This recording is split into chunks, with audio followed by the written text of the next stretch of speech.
राष्ट्रीय उपलब्धि सर्वेक्षण 2021 की तैयारी हेतु प्रश्न बैंक कक्षा 5वीं गणित के हल का भाग 2 हम इस वीडियो में पढ़ेंगे। क्वेश्चन नंबर 61 है 0.9 सेंटीमीटर का मान क्या होगा। 0.9 सेंटीमीटर है। जब हम इसे भिन्न में बदलेंगे तो इस दशमलव के स्थान पर हुआ 1 और उसके बाद एक संख्या है तो एक शून्य लगा देंगे, अंश से दशमलव हट जाएगा। तो अब हम इसे पुनः लिख देंगे तो 9/10 हो जाएगा। ऑप्शन नंबर बी सही है।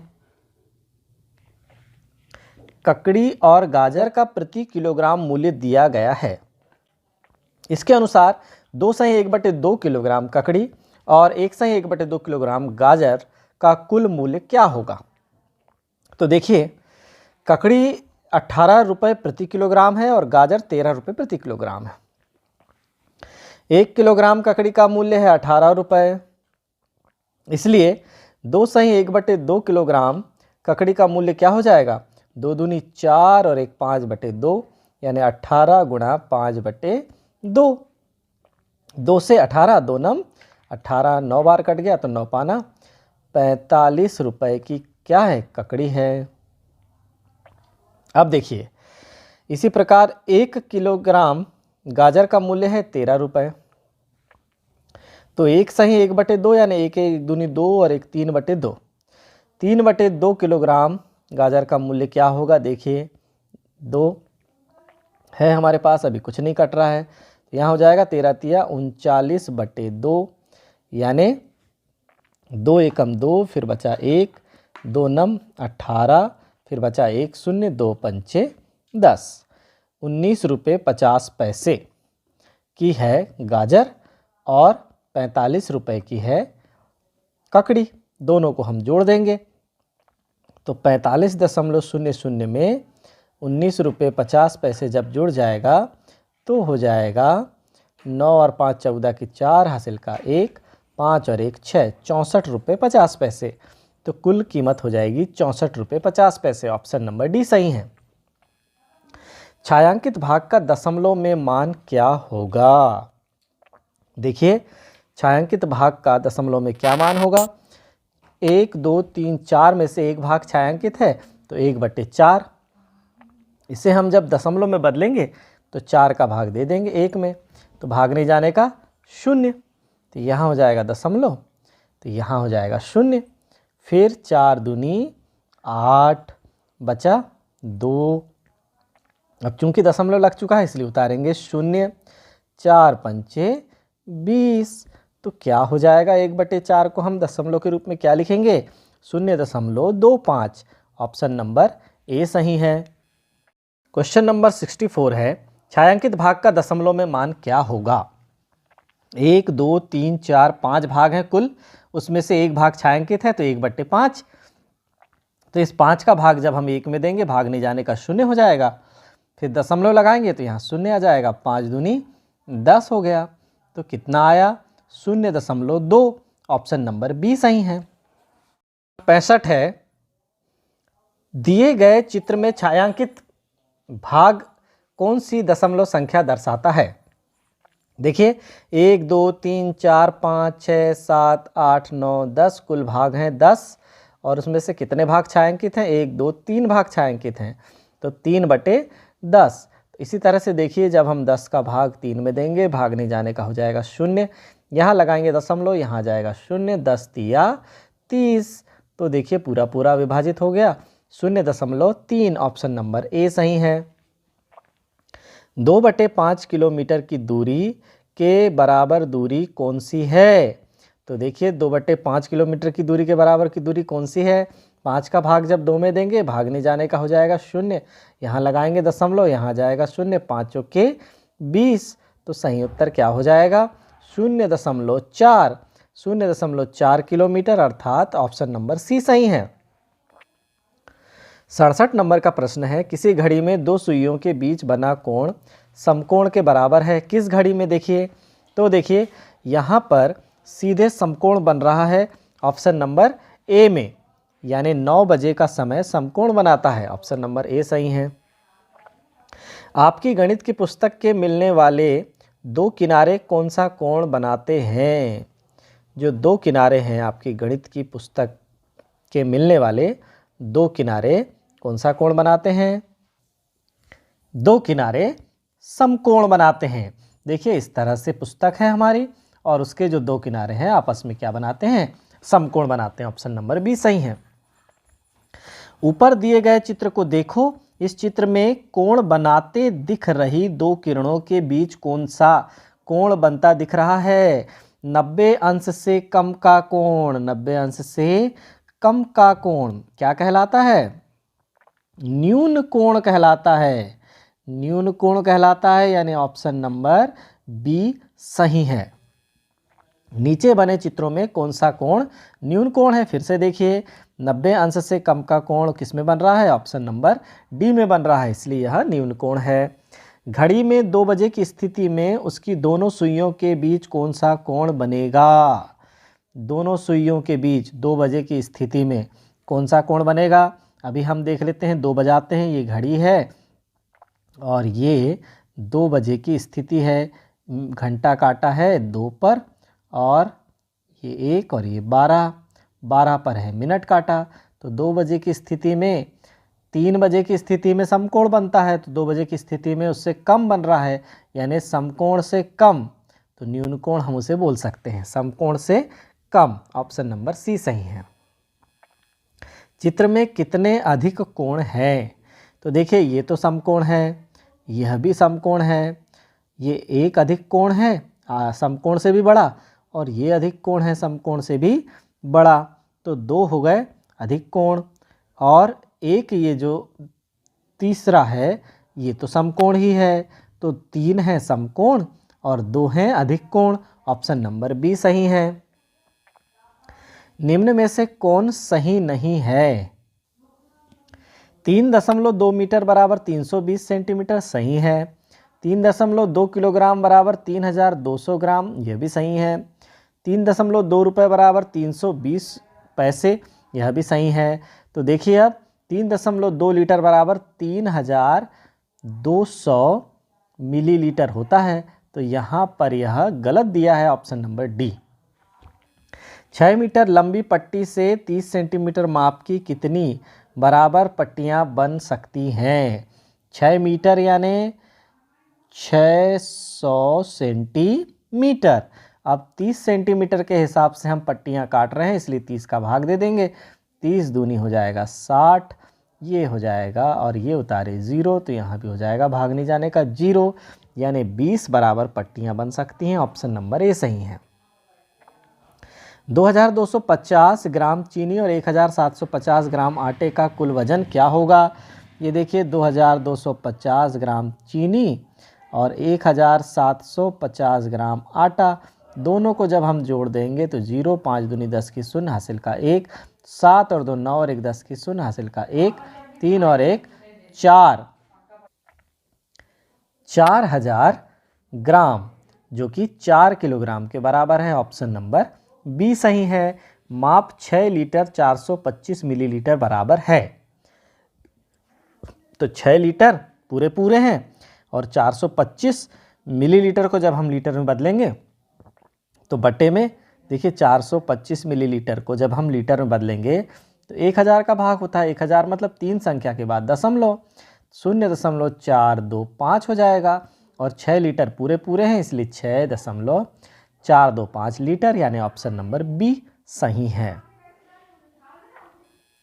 77 नंबर का प्रश्न है, रोहित की ऊंचाई 1 मीटर 40 सेंटीमीटर है, इसको इस तरह भी लिखा जा सकता है।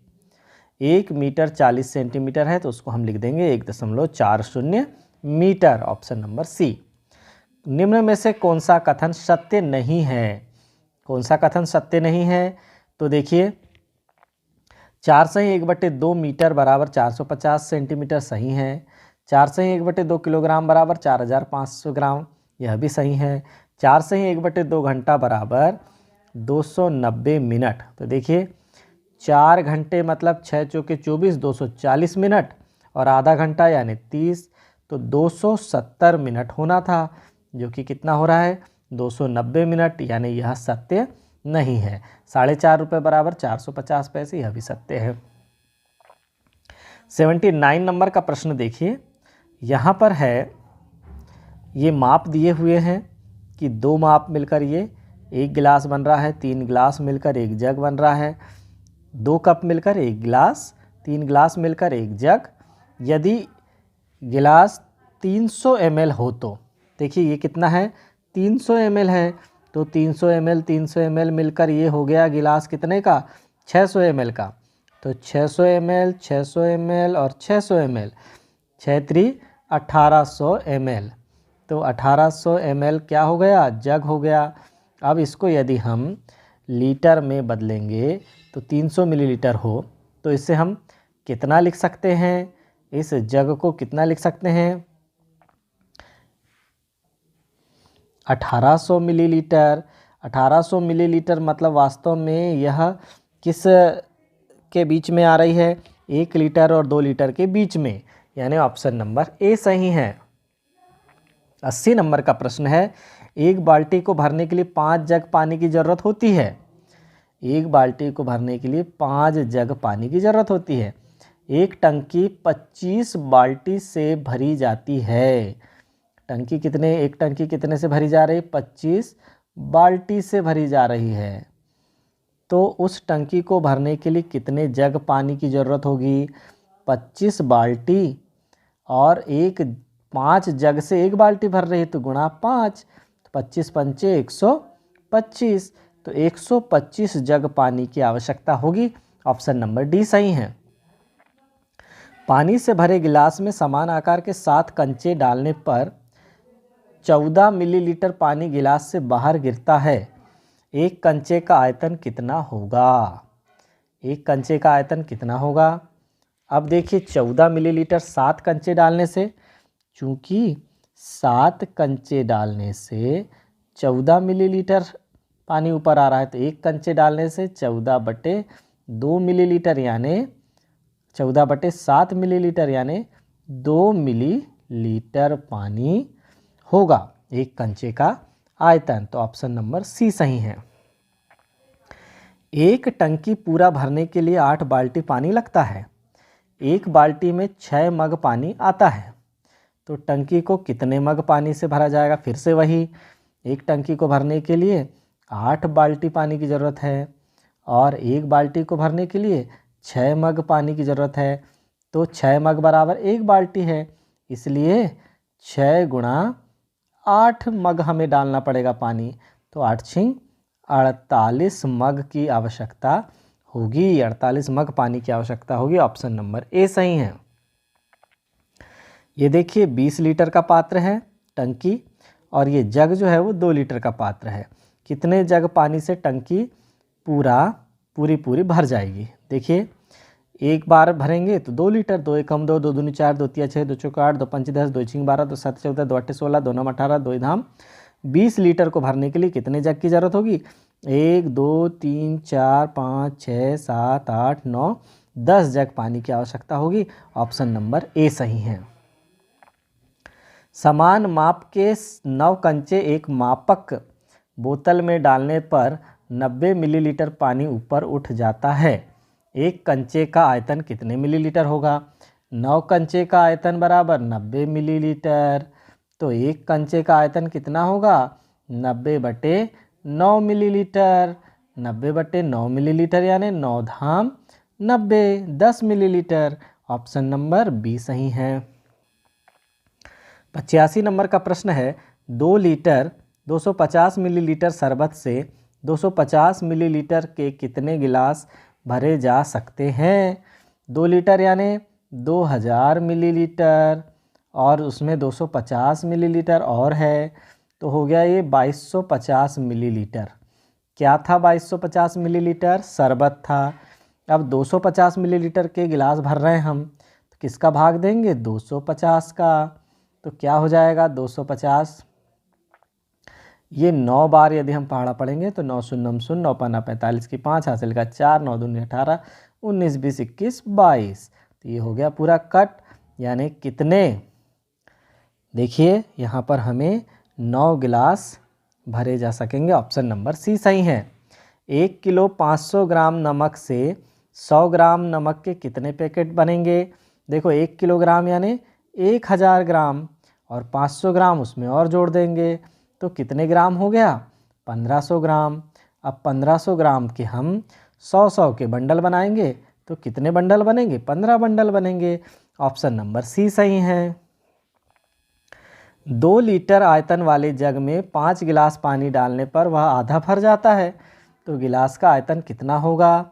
देखिए 5 गिलास पानी डालने से 1 लीटर भाग भर रहा है, क्योंकि 2 लीटर है ना टोटल जग। तो 5 गिलास पानी डालने से 1 लीटर भर रहा है, यानी 5 गिलास पानी डालने से 1000 मिलीलीटर भर रहा है। तो 1 गिलास पानी का आयतन क्या होगा? 1000/5 यानी 200 मिलीलीटर। 200 मिलीलीटर यानी ऑप्शन नंबर ए सही है। 88 नंबर का प्रश्न है, एक दुकानदार के पास 336 संतरे हैं। एक बॉक्स में वह 12 संतरे रखता है। 336 संतरों को पैक करने के लिए उसे कितने बॉक्स की ज़रूरत होगी? तो देखिए टोटल हैं 336 और 12 रख रहा है वह, तो 12 का भाग दे देंगे तो 12 दूनी हो गया 24, और 24 33 में से घटेगा तो बचेगा 9, फिर उतारे 6,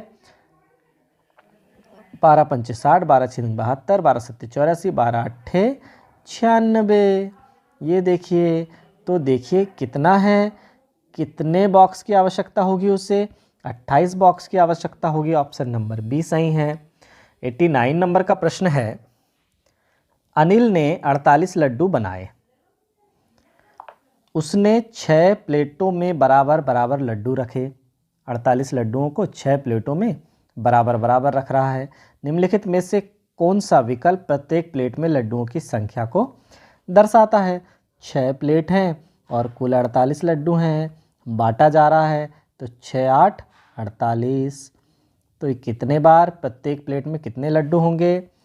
8 लड्डू होंगे, जिसे हम वास्तव में भाग करके हल कर रहे हैं। तो 48/6 ऑप्शन नंबर सी सही है। 90 नंबर का प्रश्न है, कुछ आमों का भार 12 किलोग्राम 800 ग्राम और कुछ सेबों का भार 9 किलोग्राम 650 ग्राम है। आमों का भार सेबों के भार से कितना अधिक है? तो देखिए आमों का भार कितना है?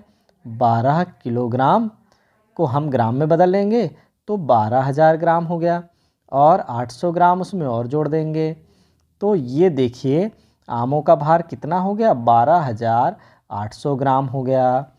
फिर देखिए इन्हें भी ऐसे ही बदल देंगे। सेब को 9 किलोग्राम यानी 9,000 ग्राम हो गया, और 650 ग्राम उसमें जोड़ देंगे तो 9,650 ग्राम हो गया। कौन अधिक है? आम अधिक हैं। कितने अधिक हैं? तो अभी हम देखिए घटा देते हैं।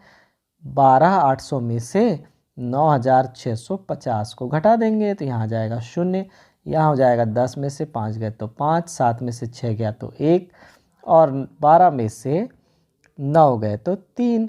3,000 यानी 3 किलोग्राम 150 ग्राम।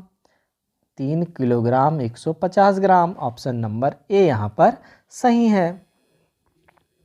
एक समारोह के लिए 9 लीटर जूस की आवश्यकता है। दुकानदार केवल 300 मिलीलीटर वाले पात्र ही बेचता है, तो समारोह के लिए कितने 300 मिलीलीटर जूस के पात्र खरीदने होंगे? 300 मिलीलीटर जूस के पात्र हम खरीद रहे हैं। 9 लीटर जूस है, 9 लीटर यानी 9,000 मिलीलीटर।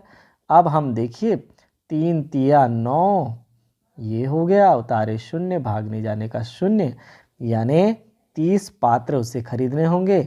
ऑप्शन नंबर डी सही है।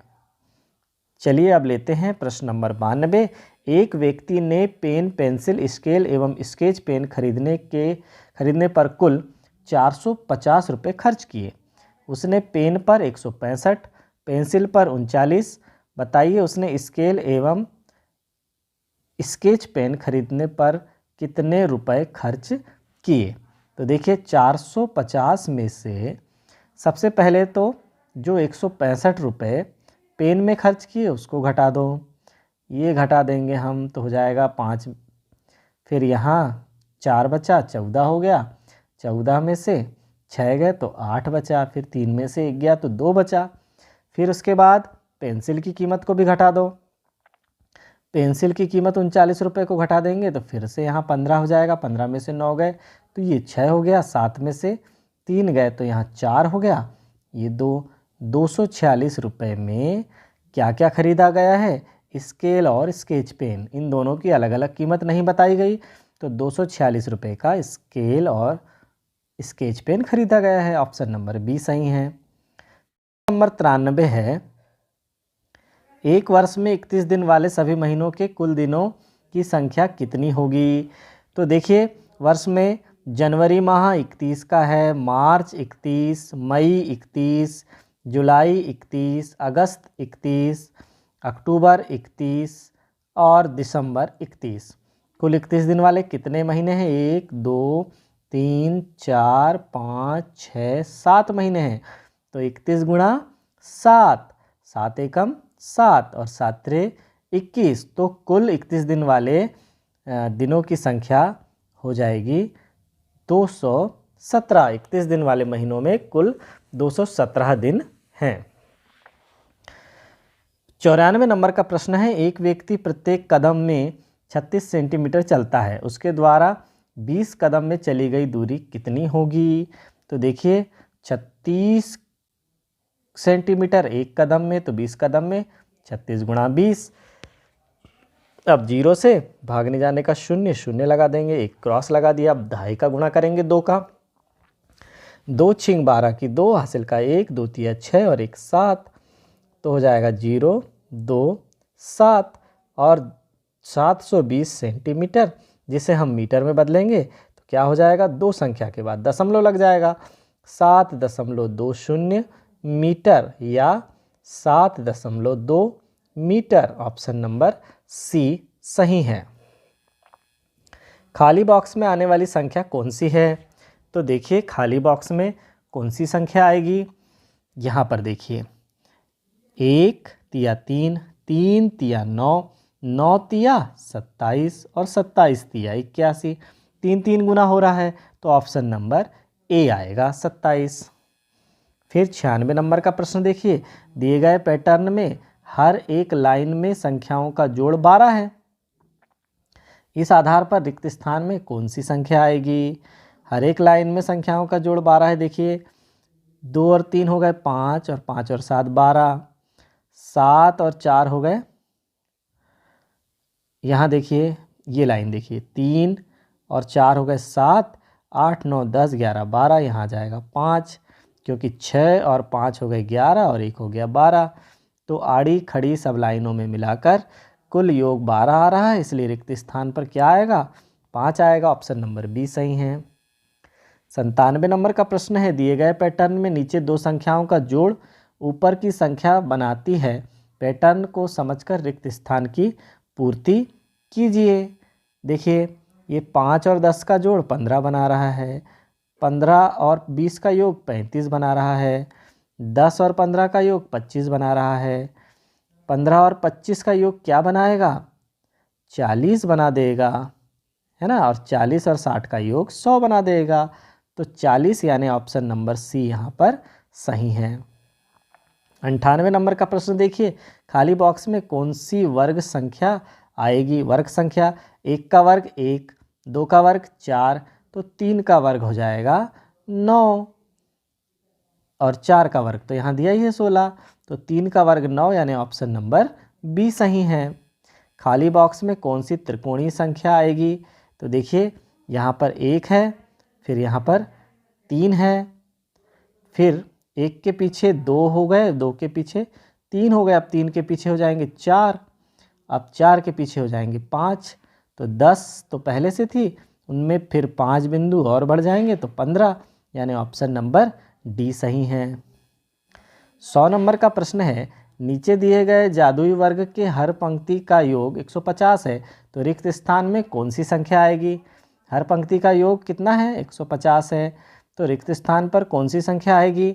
अब देखते हैं, यहाँ पर हम देख रहे हैं कि 150 तीनों का योग होना चाहिए, तो 150 में से पहली वाली संख्या को घटा देंगे 48 को, तो कितना बचेगा 102, और दूसरी वाली संख्या को घटा देंगे 52 को, तो कितना बचेगा 50।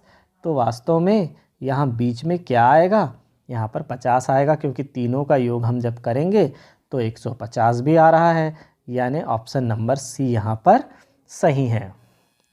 101 नंबर का प्रश्न है, नीचे दी गई तालिका को देखिए और उत्तर दीजिए।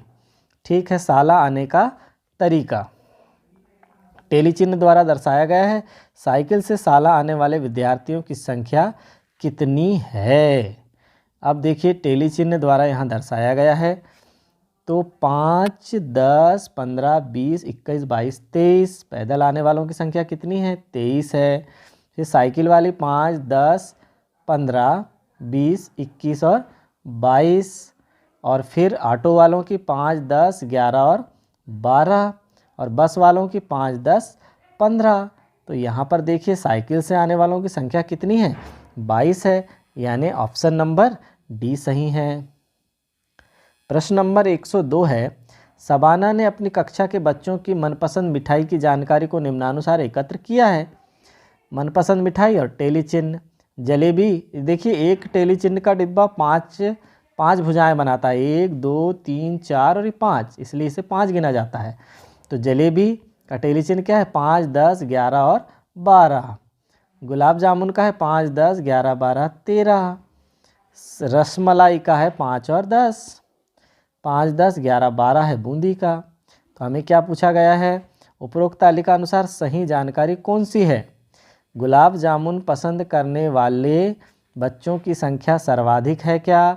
बिल्कुल यही उत्तर सही है, गुलाब जामुन पसंद करने वाले बच्चों की संख्या सर्वाधिक है, ऑप्शन नंबर ए सही है। 103 नंबर का प्रश्न है, विभिन्न माह में साला पुस्तकालय से विद्यार्थियों को आवंटित पुस्तकों की संख्या को नीचे दिए गए दंड आलेख में दर्शाया गया है। अक्टूबर माह में आवंटित पुस्तकों की संख्या कितनी है। ये देखिए अक्टूबर माह में, ये अक्टूबर माह है, यहाँ तक होता है 30, और 30 से अधिक और 40 से कम यानी आधे में, तो यहाँ तक क्या हो जाएगा 35, यानी अक्टूबर माह में पुस्तकों की संख्या कितनी हो जाएगी 35, ऑप्शन नंबर बी सही है। फिर देखिए 104 नंबर है, दंड आलेख को देखकर उत्तर दीजिए। दंड आलेख को देखकर हमें उत्तर देना है। क्या है, 1 दिसंबर को कौन सा शहर सबसे ठंडा है। 1 दिसंबर 2019 का तापमान है यहाँ पर। सबसे ठंडा शहर जिसका तापमान सबसे कम है कौन सा शहर है, वह शिमला है।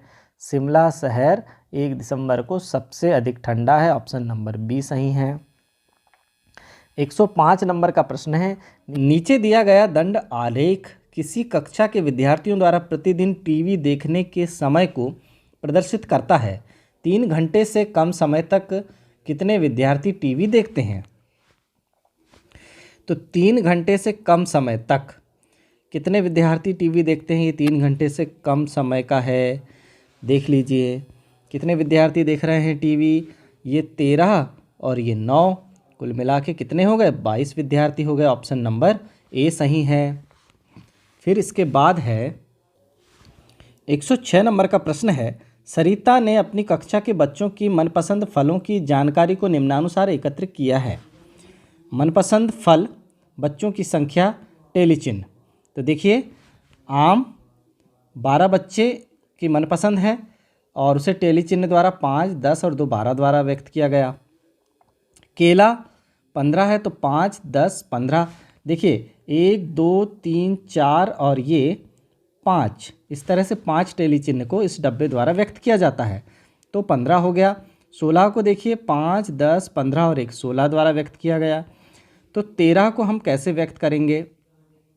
तो देखिए 13 को व्यक्त करने के लिए हमें करना पड़ेगा 1, 2, 3, 4, 5, फिर 6, 7, 8, 9, 10, 11, 12 और 13। तो 13 को व्यक्त करने के लिए ऑप्शन नंबर देखिए कौन सा सही है, ऑप्शन नंबर सी सही है। अर्थात तालिका के अनुसार सेब पसंद करने वाले बच्चों की संख्या के लिए टेली चिन्ह 13 इस तरह से बनेगा। क्वेश्चन नंबर 107 देखिए, एक फूल में 5 पंखुड़ियाँ थी, इनमें से एक पंखुड़ी गिर गई। गिरी हुई पंखुड़ी को दशमलव भिन्न के रूप में कैसे लिखेंगे? कुल पंखुड़ी कितनी थी? 5 थी। 5 में से जब एक गिर गई तो कितनी गिर गई? 1/5 गिर गई। टोटल 5 में से एक गिर गई ना, तो 1/5 गिर गई। तो उसे हम दशमलव के रूप में कैसे व्यक्त करेंगे? 5 का भाग 1 में देंगे, भागने जाने का 0.5 दूनी 10। तो देखिए कितना आया? 0.2। ऑप्शन नंबर बी सही है। 108 नंबर का प्रश्न है, एक दर्शनीय स्थल में 100 सीढ़ियां हैं। मीनू 60वीं सीढ़ी तक पहुंच गई है। वह अब तक कितने भाग सीढ़ियां चढ़ चुकी है? टोटल सीढ़ियां 100, और 100 में से टोटल सीढ़ियां कितनी हैं? 100 हैं। तो 100 में से मीनू कितनी सीढ़ियां चढ़ चुकी है? 60 चढ़ चुकी है। तो कितना भाग सीढ़ियां चढ़ चुकी वो? तो इसे जब हम हल करेंगे तो देखिए 20 तिया 60 और 20 पंचे 100, सरल किया तो 3/5। वह 3/5 सीढ़ियों का चढ़ चुकी है। ऑप्शन नंबर सी सही है। प्रश्न नंबर 109 है, एक कक्षा के 50 बच्चों में से 20 लड़कियां हैं। लड़कों की संख्या कुल बच्चों की संख्या का कौन सा भाग है? 20 लड़कियां हैं तो लड़कों की संख्या कुल बच्चों की संख्या का कौन सा भाग है? 50 में से जब 20 लड़कियां हैं तो लड़के कितने हैं? 30 हैं। अब लड़कों की संख्या 30 है और कुल बच्चों की संख्या कितनी है? 50 है। तो कौन सा भाग है? 10 तिया 30 और 10 पाना 50, 3/5। ऑप्शन नंबर डी सही है। 110 नंबर का प्रश्न है, एक बगीचे में कुल 100 पेड़ हैं, जिसमें से 30 आम के तथा शेष अमरूद के पेड़ हैं। 30 आम के हैं, शेष अमरूद के, यानी 70 अमरूद के हैं। अमरूद के पेड़ों की संख्या के हिस्से को दशमलव के रूप में किस प्रकार लिखेंगे? 70 हैं, कितने में से हैं? 100 में से हैं। तो 100 का भाग जब हम 70 में देंगे तो भाग नहीं जाने का 0, दशमलव लगाएंगे तो यहाँ आ जाएगा 0, 7, 0.7। तो ये कितना हो जाएगा? ये देखिए 7 बार में हो गया 700। तो 0.7 यानी ऑप्शन नंबर बी यहाँ पर सही है। 111 नंबर का प्रश्न है, आकृति को घड़ी की दिशा में 1/4 घुमाने पर कौन सी आकृति बनेगी? जब इस आकृति को हम घड़ी की दिशा में 1/4 घुमाएंगे तो देखिए जो आधा घुमाने पर 1/4 घुमा रहे हैं हम मात्र घड़ी की दिशा में, तो कौन सी आकृति बनेगी? इस तरह से इधर दाईं तरफ मुंह वाली आकृति बनेगी। तो दाईं तरफ मुंह वाली आकृति बनेगी, अर्थात ऑप्शन नंबर डी की आकृति बनेगी। चित्र में ए बी रेखा पर आईना रखने पर उसमें बनने वाले प्रतिबिंब कैसा होगा? ए बी रेखा पर जब हम आईना रख देंगे तो बनने वाला प्रतिबिंब कैसा होगा? तो आइए देख लेते हैं। सबसे पहले तो इस आड़ी लाइन का प्रतिबिंब, ये आड़ी लाइन बनेगा। फिर इस तरह से इस त्रिभुज का प्रतिबिंब, इस तरह से त्रिभुज बनेगा। और इस अर्धवृत्त का प्रतिबिंब इस तरह से थोड़ा बड़ा हो गया, यह अर्धवृत्त बनेगा। यानी किस तरह से देख लेते हैं। अर्धवृत्त का प्रतिबिंब इससे होता हुआ बनेगा। ये देखिए, ये इस तरह से आकृति बनेगी। इस तरह से आकृति कहाँ पर है? आकृति डी में है। तो ऑप्शन नंबर डी सही है। 113 है, अगले बॉक्स में निम्न में से कौन सी आकृति आएगी? देखिए सबसे पहले एन बना हुआ है, और एन के बाद फिर ये जेड बना हुआ है। फिर तीसरी आकृति फिर से एन बना हुआ है, तो फिर उसके बाद क्या बनेगा? फिर से जेड बनेगा। तो ऑप्शन नंबर सी सही है यहाँ पर। दिए गए पैटर्न की अगली आकृति क्या है? देखिए त्रिभुज पहले ऊपर है एक कोना, फिर वह जो कोना है वह दाईं ओर आ गया, फिर वह कोना नीचे की ओर आ गया, फिर वह कोना कहाँ आएगा? बाईं ओर आएगा। यानी इस तरह का त्रिभुज बनेगा। इस तरह का त्रिभुज कहाँ बना हुआ है? ऑप्शन नंबर डी में बना हुआ है। तो ऑप्शन नंबर डी सही है।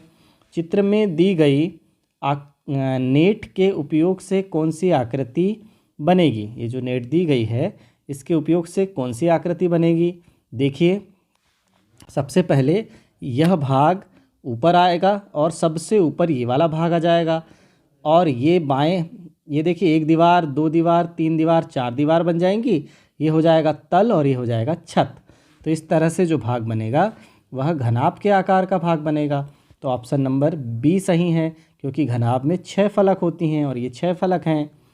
प्रश्न नंबर 116 देखिए, दिए गए नेट से बनने वाली त्रिआयामी आकृति कौन सी है? त्रिआयामी आकार कौन सा है? कौन सा त्रिआयामी आकार बनेगा?